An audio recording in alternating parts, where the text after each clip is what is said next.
Bom dia, bom dia.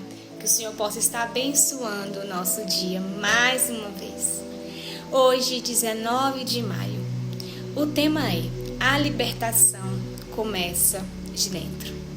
Em 1 Timóteo 1, de 12 e 13, vem dizendo: agradeço aquele que me deu forças, Cristo Jesus, nosso Senhor, que me considerou digno de confiança e me designou para servi-lo, embora eu fosse blasfemo, perseguidor e violento.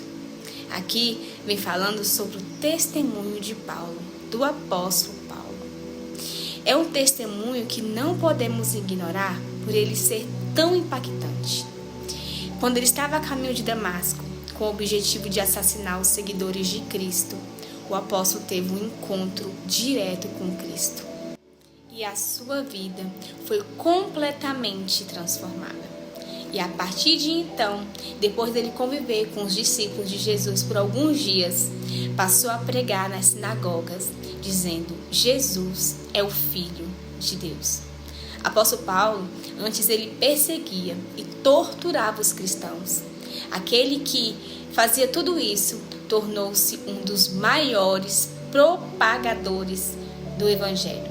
E isso é um exemplo da grande graça, misericórdia e bondade de Deus, que é capaz de modificar o nosso interior e de incendiar-nos com o fogo do Espírito Santo, que também está disposto para você e está disposto para nós. O Senhor, Ele tem o poder de converter a nossa vergonha, a nossa culpa, as nossas feridas, os nossos medos, os nossos vícios, os nossos pecados em testemunhos vivos que levam esperança e salvação para quem ainda está perdido. Cada vitória que o Senhor gera em nossa vida nos confere autoridade para ajudar aqueles que talvez estejam passando pelas mesmas coisas que a gente já passou, pelos mesmos sofrimentos que enfrentamos. Pois quando a gente já passou por aquilo, quando a gente já passou da prova, a gente tem a autoridade de falar sobre aquilo e ajudar outras pessoas. Porque assim como Paulo, algumas quedas no meio do caminho são providências para que a gente tenha um encontro real e significativo e verdadeiro com Cristo. Porque antes da queda, o apóstolo Paulo, ele estava com o objetivo de matar os apóstolos, a matar os discípulos. Ele estava totalmente desalinhado com aquilo que o Senhor queria para ele, totalmente desalinhado com a vontade de Deus.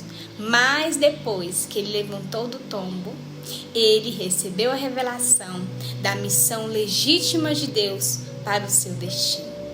Então, muitas vezes, a gente vai precisar cair para a gente enxergar o verdadeiro significado da vida, o verdadeiro propósito que o Senhor tem para nós.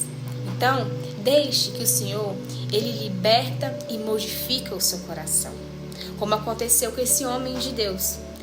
Não se esqueça que alguns processos de curas são lentos e dolorosos.